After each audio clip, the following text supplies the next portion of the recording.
These drivers that go out there and do this every single weekend, they know what they're putting on the line. And, we've seen incidents that look less severe than that turn out to be a whole lot worse, overall. So, it's if it can happen in racing, it'll happen in racing. I don't think it really, what Ryan does next, I'm not sure, but obviously he's one tough customer to be able to go out there and do, what he's done and then walk out of the hospital. If you're Corey LaJoie, are you also evaluating, because you're caught up in the middle of that, do you think as a driver, do you think about the what ifs? If you're Corey LaJoie and you're like, I just got caught up in it. I mean, certainly, obviously, this was just a racing accident, but that's on the other side of the fence too, as well. What do you think are some of the things that the team is working with LaJoie and LaJoie's processing? Obviously, getting ready for the Vegas race, but on the other side of the coin, if you will, how's that get processed? Well, I think it's something that honestly you have to put out of your mind. You can relive this 40, 50, 100 different ways, and it could go in any number of ways. I think most famously, we have to think about back in the, years ago, there was a driver, and it was made famous. There's a funny story behind this. There's a part in the movie Days of Thunder where, they tell him you need to get out of the car, don't get back in the car, blah, blah, blah, so on. It was actually made famous back in the 80s where this particular driver, he actually did hear voices in his head telling him, get out of the race car, you're going to die, et cetera, et cetera. Well, he goes, parks the car, doesn't get back in the race car. Years later, goes, runs a late model race at Hickory, North Carolina, gets in the car, suffers a massive heart attack, and everybody says, well, the voices in your head told you to get out of the car, years before. So, I think drivers, and I kind of equate that to the fact of, it's relevant in the fact that sometimes you have to put some of these things out of your head. These are race car drivers that go out there and they know what they're putting on the line every single day. They understand the inherent dangers of what exactly can occur in these cars. I mean, a lot of them throughout their careers have been in some sort of vicious wreck coming up, whether it's in late models at the local racetrack or in National Series racing like Trucks, Xfinity, or Cup. And again, I think I just circled back to, race drivers are just a different breed of person in the fact that they're able to go out there and do what they do. Yes, they mourn. Yes, they have feeling. Yes, they have to may go over this tons and tons of times. But ultimately, at the end of the day, that I think if they're scared, then they should be getting out the race car, because we don't want to endanger that particular driver, and we don't want to endanger any drivers around them. And, it's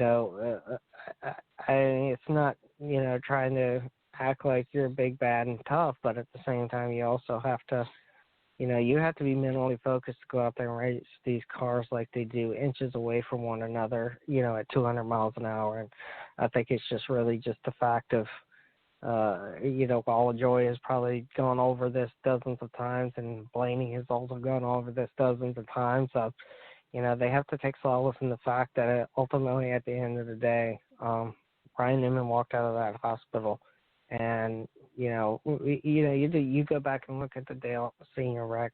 Mm-hmm. Excuse me, Joe Nemechek and others. They felt bad for what the cause of the accident out there in Daytona in 2001, which ultimately led to Dale Senior's death. They relive this time and time again. Every year they come to Daytona, but Joe Nemechek gets back in the race car and does it all over again. So, these drivers understand the inherent danger of what's going on, and while they're thoughtful to the aspect of it, they're also mindful as to how dangerous this sport really is. We're talking with Steve Wilson, Speedway Digest. Steve, I appreciate you joining us and talking about the Daytona 500. Certainly not to take away from the great win that Denny Hamlin had 2 years in a row. I mean, it's what a fantastic win that was for Denny Hamlin. They're back in Vegas. We're back in the car. We're moving on to the Pennzoil 400 this weekend. Last night was the truck races, and there's a guy who's never won a race before, wins a race. Kidding. Kyle Busch continues to dominate the truck series. I think every other truck driver wants him just to be an owner, don't they? Yeah, his win last night it was a streak of 7 straight wins in the truck series, going all the way back to Pocono in 2018. So every race that he's been in the truck series since then, he's won it. So he's got 4 more races coming up over the next about 10 weeks or so, and I look to him to probably go back out there and continue to do what Kyle Busch does. And yeah, he dominated that race. So, Sheldon Creed at one point actually more than one time, a couple different times, Sheldon Creed put on a show with Kyle Busch trying to keep him from the lead, or ran him down from the lead, several different times, and took the lead away a couple times from him. So, those two did put on a show, but ultimately Kyle Busch just doing Kyle Busch things. Well, this afternoon, 4 o'clock is the 4 o'clock Eastern, I guess that is the Boyd Game 300, the Xfinity Series. Give us a breakdown of that race, and then we'll get into the Pennzoil 400 for tomorrow. I think it's going to be a fun race. The neat part about this is that they're out in Vegas, so they get to do this almost at high noon out there. So that track is going to be very slippery and very slick. But it's also going to give them some fast speeds. I think we kind of equate it to the way that it works out in California, where these you can get very, very fast speeds, but also you're going to tear these tires up and slip and slide around the racetrack, which I wish we would have more at some of the other tracks out there, where tires would disintegrate and get some heat into them and then slip and slide around. But we're early in the Xfinity Series season. Noah Gragson won last week at Daytona for Virginia Motorsports, and I don't think we really have any clear who's going to be on top this year, with the big 3 from last year now running in Cup. So I think it opens the field up right now to a lot of different drivers that are coming in, that are in the field from previous years, and some newer drivers that are showed up this year. So right now we're just kind of wide open on who's going to try and claim that, this top couple of spots, and we have to watch out for every week. We're talking with Steve Wilson, editor-in-chief of Speedway Digest, our official NASCAR contributor. Okay, in the Xfinity Series, you got Noah Gragson, as we just talked about, Justin Haley, Harrison Burton, Brandon Jones, Brandon Brown, Ryan Sieg, Michael Annett, Chase Briscoe, Jeb Burton, and Ray Black Jr. all rounding out the top 10 in the Xfinity Series. And we see some domination there with the Chevy. What are your thoughts? Well, the reason why you see the domination with the Chevy is because they seem to be the most dominant manufacturer in that. You got Ford that only enters 2 cars in the Xfinity Series at this point, and Toyota is even just about as limited too, with basically with a concentration around Joe Gibbs Racing. So really, honestly, I think the series could benefit from Ford or Toyota or even another manufacturer coming in there and trying to even out the field to some degree. And I think Chevy will be dominant. I don't see any reason why they won't, because they do pour a lot of money into the Xfinity Series with Junior Motorsports and others that are in the series currently. Richard Childress Racing is another that field Chevrolets that have been strong over the last couple of years, with Hemrick and Reddick last year. And right now, that's the dynamic that we have to work with, and hopefully these manufacturers will open up and bring some new teams on, or maybe just a whole new manufacturer will come into the series and invest into that, so we can balance the dynamic out to some degree. Well, we're out in Las Vegas for the Pennzoil 400 tomorrow. Talk with us a bit about the field and who's leading the field to pole, and talk with us a little bit about the track at Las Vegas.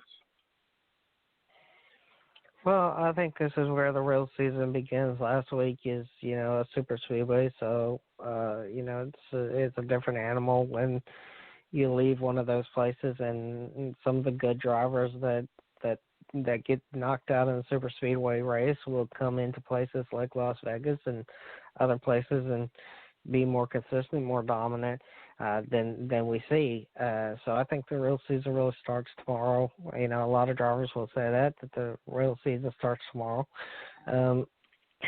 Toyota seems to be slow yesterday in practice. They got a lot to pick up on for sure, which is kind of surprising because the Kyle Bushes of the world and Martin Truex Jr.'s of the world have been pretty dominant at these 1.5-mile racetracks, and I think they have to pick up a little bit when it comes to their speed on the chart. So that's what we'll probably be looking at to see what adjustments that they've made from yesterday to today when they get ready to go out there and qualify, and we'll look to see what some of the other teams out there are doing at this point. The thing is that some of this is the last year that we have of this car, so they can really play around with these cars more so than they have in the past, and try and go out there and get some wins. And when we do away with the car at the end of the year, some of the stuff really doesn't matter anymore because the news and the notes that they use to run these races are going to be essentially obsolete when we go to a new car, depending on how it all shakes out at the end of the day. So I think we'll just be looking at a lot of teams to go out there and, we're looking long-term throughout the season at these 1.5-mile racetracks, looking back to Vegas when they come back again, and just, seeing what they can do to kind of tweak on these cars a little bit more so than we have in the past. Denny Hamlin, Ryan Blaney, Kevin Harvick, Chris Buescher, Ryan Newman, Kyle Larson, Chase Elliott, and David Riggin, Ricky Steinhaus Jr., and Eric Almadella. We know Ryan Newman is not going to be on the race today, obviously, for obvious reasons. But as you look at that top 10, what are your thoughts? It's a rather diverse top 10 at this moment. I think we'll start to see, again, we're so close, we're so early to the beginning of the season that it's kind of hard to gauge what the outcome of last week will go into this week in California, Phoenix, Atlanta and beyond. So I think we need to get to the next couple of races and see where we're at. But, I think we've got some teams out there that can have the potential to be strong. For the number 6 team that this week is going to be driven by Ross Chastain. Chastain's a driver that has, paid his dues to get to this level. He was sixth funny enough, he was sixth on the charts yesterday in the number 6, and I think he'll go out there and do good things for them. And we'll see how long he stays in this car, but otherwise, I think, honestly, I'm just really at the point that, we're so close in the season, and what happened last week, we've got to put behind us and get through the next couple of weeks and, see how, the field starts to develop. Joe Gibbs Racing is strong, even though that they were slow in their Toyotas yesterday.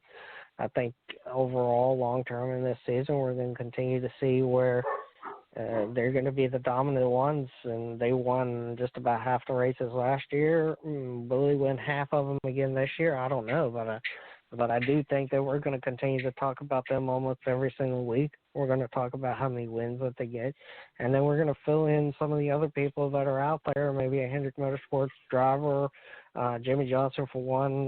He had a bad season last year, didn't make it in, and didn't do well in the playoffs, it just struggled all year long, and with this being his final year, we'll have to watch his progression to see whether this is a repeat of 2019 or whether he's going to make a legitimate run at the championship for his 8th title this year, and those things are going to be playing out over the next couple of weeks or so. We've been talking with Steve Wilson of Speedway Digest. I know we spent a lot of time talking about Ryan Newman and the Daytona 500, and I appreciate